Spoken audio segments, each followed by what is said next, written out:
Hello বন্ধুরা, কেমন আছো তোমরা সবাই? আশা করি প্রতিদিনের মতন তোমরা খুব ভালো আছো। আজকে আবার আমি একটা নতুন ভিডিও নিয়ে তোমাদের কাছে চলে এসেছি। আশা করব আজকের ভিডিওটা তোমাদের ভালো লাগবে। আজকে আমি তোমাদের সাথে শেয়ার করব একটা পুরনো নাইটির রিউজ আইডিয়া।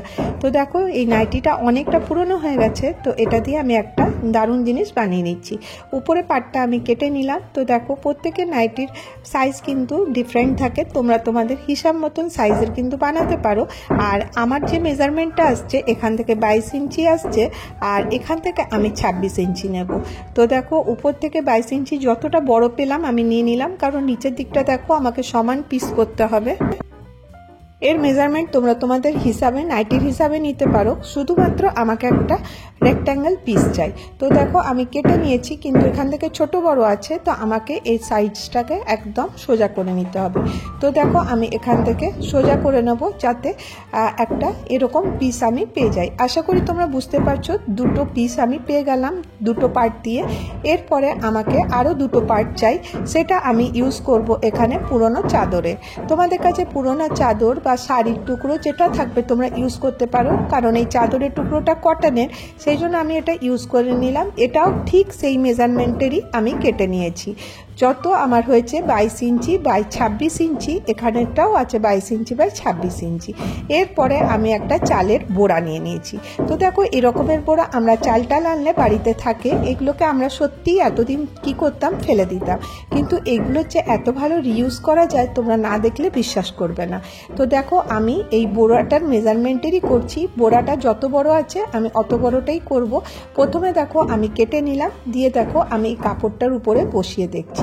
তো দেখো, আমি কাপড়টা একটু বেশি নিয়েছিলাম, আর দেখো এই বোড়াটা আমি এর উপরে দিয়ে দিলাম। দিয়ে দেওয়ার পরে আমি এর 4-5টা সেলাই করে নেব। তো দেখো, এই বোড়াটা একটু টেরা বাঁকা হয়ে গেছে, তো সেই জন্য আমি এটাকে পিন দিয়ে সেট আপ করে নিচ্ছি। এটা করে নেওয়ার পরে আমি কি করব, সেলাই করে নিয়ে চলে এলাম। দুটো পার্ট দেখো আমি এইভাবে সেলাই করে নিলাম, কিন্তু দেখো এটা দেখতে ভালো লাগছে না, সেই জন্য উপরের পার্টটা এইভাবে মুড়ে দিয়ে 4-5টা আমি ফিনিশিংয়ের সাথে সেলাই করে নেব। তো 4টা পার্ট দেখো আমি পুরো 4-5টা আমি পুরো সেলাই করে নিলাম।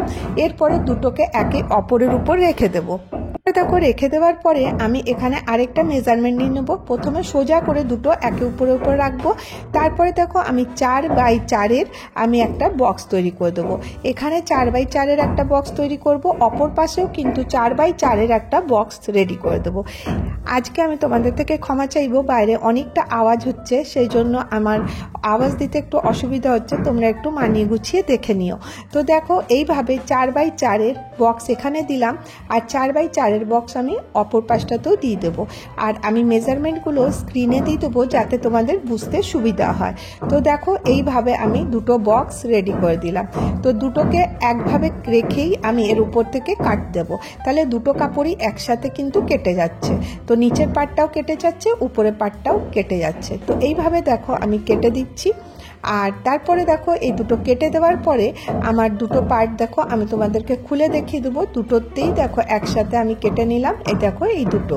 এরপরে আমি কি করব, একটার উপরে একটাকে রেখে দেবো সোজাভাবে, দুটোকেই সোজাভাবে দেখো একটার উপরে একটা রেখে দিলাম। এরপরে এই দুটো সাইড আর নিচের সাইডটা আমি সেলাই করে নেব, এখানে এখানে আর নিচে।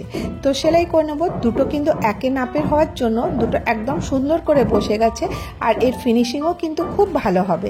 এরপরে দেখো, আমি তোমাদেরকে দেখিয়ে দিই, সেলাই করে নিয়ে চলে এসেছি 3টে সাইডই, এই পাশ দুটো সাইড আর নিচের সাইডটা।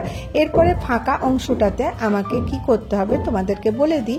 এইভাবে দেখো তিরছা করে দুটোকে আমাকে একসাথে নিতে হবে, কিন্তু এইটা খেয়াল রাখতে হবে যেন নিচের কাপড়টা ছেড়ে না যায়, কারণ উপরের পাটটা তো বোড়া আছে, কিন্তু নিচের পাটটা তো কাপড় আছে, কাপড়টা যেন ছেড়ে না যায়, এইভাবে কিন্তু আমাকে এটাকে এইভাবে ধরতে হবে। ধরে এই দুটোকে এইভাবে আমাকে সেলাই করে নিতে হবে।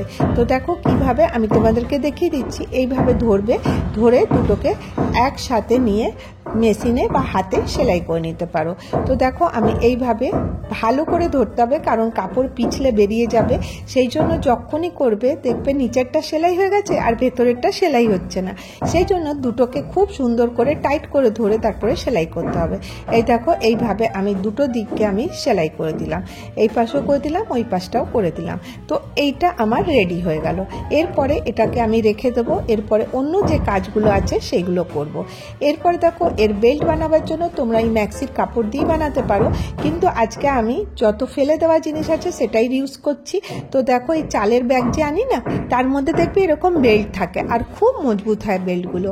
তো আমি আজকে এই চালের ব্যাগের বেল্টটাই খুলে নিচ্ছি, খুলে নিয়ে আমি এটা ইউজ করব। এরপরে যে চাদরটা কেটে রেখেছিলাম, ঠিক যেরকম আমি উপরেরটা করলাম ঠিক সেইভাবেই আমাকে এইভাবে যে ব্যাগটা বানালাম ওইভাবেই এটাকেও করতে হবে। 4x4 এখানে বক্স বানিয়ে নেব, ঠিক যেরকম করেছিলাম সেরকমই করব। এখান থেকে এই দুটো পার্টকে বক্স দুটোকে কেটে দেবো।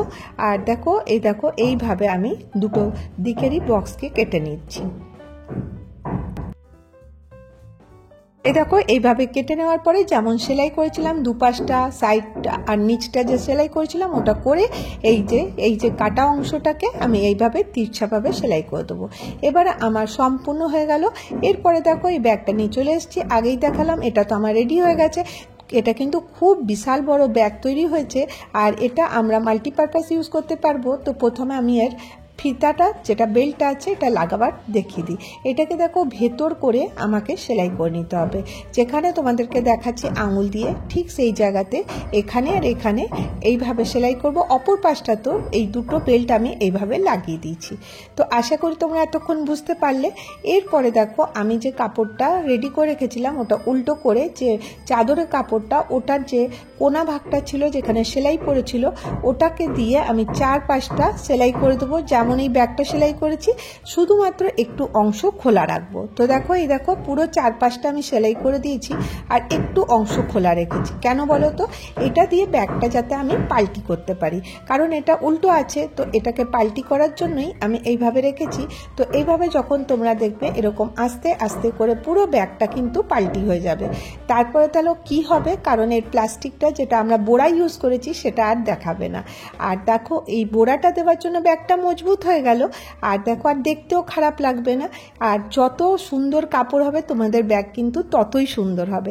আসলে আজকে আমি তোমাদের সাথে পুরনো কাপড় দিয়ে ইউজ করা দেখাচ্ছি, তো সেই জন্য দেখো এই কাপড়গুলো দেখতে অতটা ভালো লাগছে না, কিন্তু তোমরা যদি নতুন কাপড় দিয়ে করো তো দেখবে তোমাদের অর্গানাইজার অনেকটা সুন্দর হবে।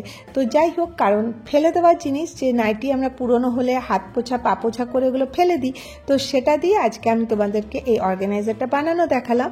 এরপরে দেখো এই সাইডটাকে আমি সুন্দর করে এরকম করে সেলাই করে দেবো, তাহলে আর বোঝাই যাবে না, এর ফিনিশিং সম্পূর্ণটা এসে যাবে। আর দেখো আমি হাত দিয়ে যেখানে দেখাচ্ছি সেখানটাতে তোমরা সেলাই করে নেবে। তো এটা সেলাই করে দিলেই আমার ব্যাগ কিন্তু রেডি হয়ে গেল। আর এটা খুব বড় স্টোরেজ ব্যাগ হতে পারে।